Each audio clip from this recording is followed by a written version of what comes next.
Merrill Advisory Group is a boutique bank that was founded by all the principals are combat veterans. Almost all of them are alumni of West Point or the Air Force Academy. They graduated from top-tier business schools and joined the ranks of the aerospace and defense practices of the large bulge bracket Wall Street firms.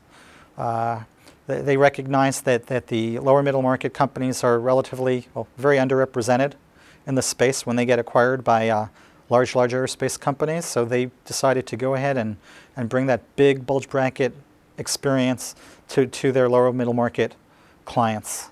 I'm also the founder and co-president of Wharton Aerospace.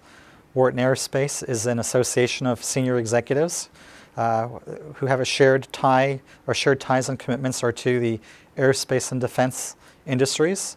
Wharton Aerospace is our initiative to foster closer ties and relationships between the Wharton School, our Wharton Aerospace participants who are alumni of Wharton Business School, whether through the full-time program or the many executive education programs, and the industrial base.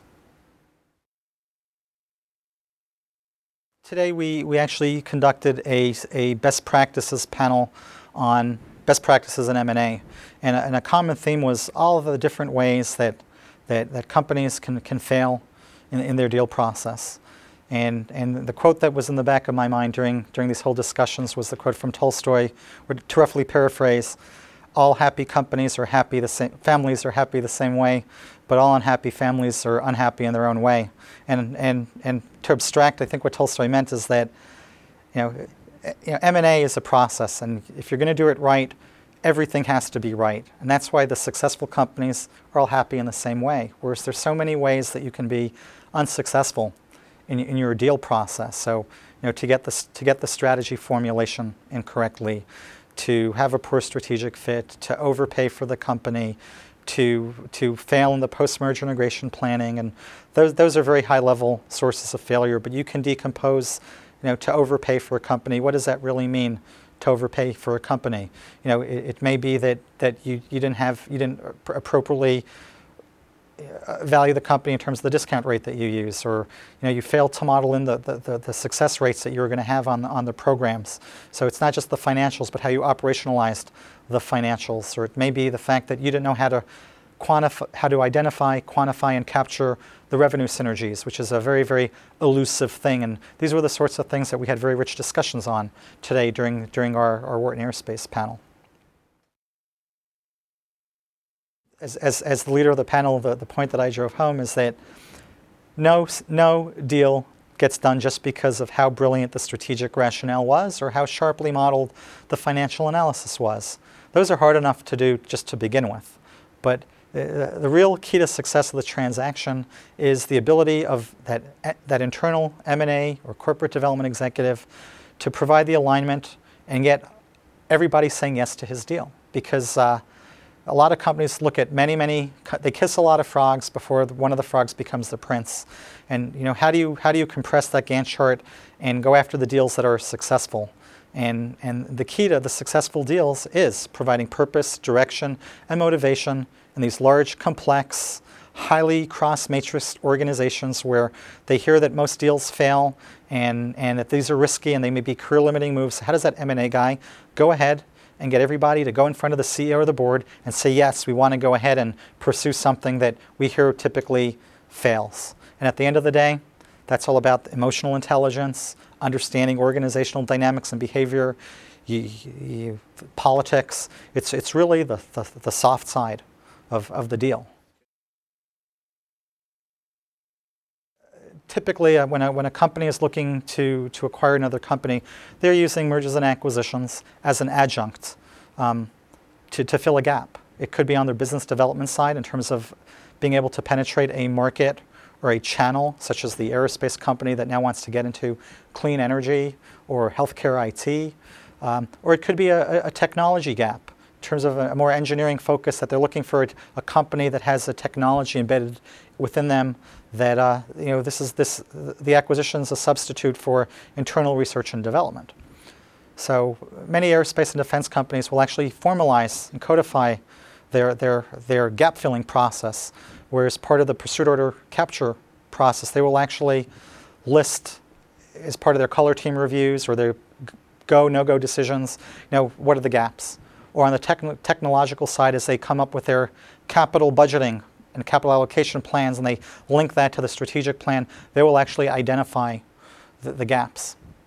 But what's very insidious about this is they formalize the process. Should be easy, but there are dozens and dozens of M&A executives that'll go ahead and lament, my company doesn't get it. They don't get M&A. They're just a bunch of process-oriented engineers that don't get it. And we talked about that during Wharton Aerospace, and you see everybody chuckling.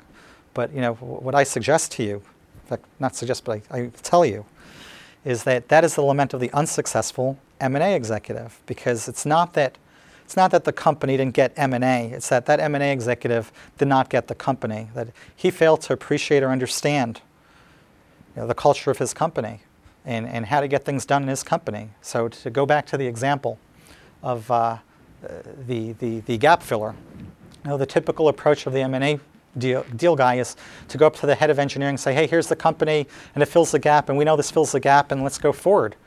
And the head of engineering says, oh, well, it doesn't really fill a gap because we could do that on our own. And the guy's stymied. Yes, that's the not invented here syndrome. And the thing is, you know what?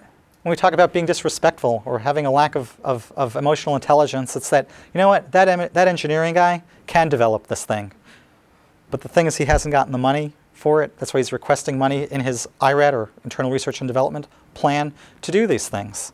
So let's get this straight. You want this senior executive to go up in front of the CEO of the company and, number one, talk about buying a company that's doing something that he can't do, that he may not look good. He wants, puts him in a position right off the bat that he doesn't look good. Never mind that, well, it's because the other company put in this money, was a priority for them when this other company was doing things in advance. The second thing is, if he's going to go forward on this thing, he's not going to get the money he's asking for. He's not going to get the money. He's not going to get the people. He's not going to get all the things, all the sinecures that come with the fact that he's going to get this big chunk of money. So this is this is a non-starter, and this is the example of how the M&A guy doesn't get it.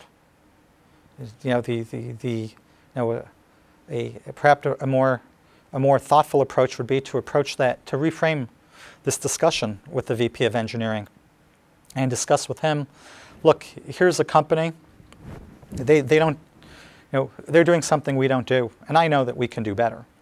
Would you be willing to take a look at this company and tell me how, if we owned it, you would be able to take them to the next level? Because they do something that we don't do, and I know that you've asked for X millions of dollars to do this sort of thing, but it would be really nice if we could have this company, in 3 months instead of 3 years, because there's this big multi-billion-dollar program. We could win that program if we had this technology. The thing is, all I ask of you is to go up in front of our board and talk to them about how, if you own this thing, you could take it to the next level and embed it in our business and make it as great as the rest of us. And by the way, I know you're asking for all that money, but I don't know if you're going to get it, because the budgets are being highly scrutinized, because these things affect net income and EPS, and that's an important metric that is difficult to fill in this current, I don't want to use the cliche, this current environment, but cliches are cliches because they're so true. However, there's a lot of money on the balance sheet. It's a different color of money. The past 7 years have been so successful for aerospace companies that they've been paying down debt, buying back shares, cautiously increasing dividends. But none of these things prepare them for the tougher environment we're going to see, whether it's on the commercial aerospace side or on the defense side. And the CFOs are looking for ways to judiciously deploy that money. So to explain to the engineering VP that this kind of money is available for you, and by the way, to do the things you want to do, we can work that into the plan in terms of the cost to achieve those synergies. So that's money that'll be safer than the money that, even if you did get it. And the CFO will like that too, because it helps us lower the purchase price of the company. So when you reframe the argument this way, you're really providing alignment. It's not being disingenuous. It's thinking about, how can you make the engineering VP successful? How can you make the CFO successful? How can you make everybody successful so that ultimately you're able to do something to support the warfighters? Because the world is still a dangerous place. We have infinite requirements to help warfighters.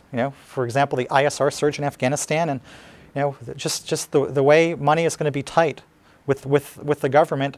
There's not enough money to fund all these programs. So the ability to go ahead and get these deals right is important for warfighters. It's important for national security.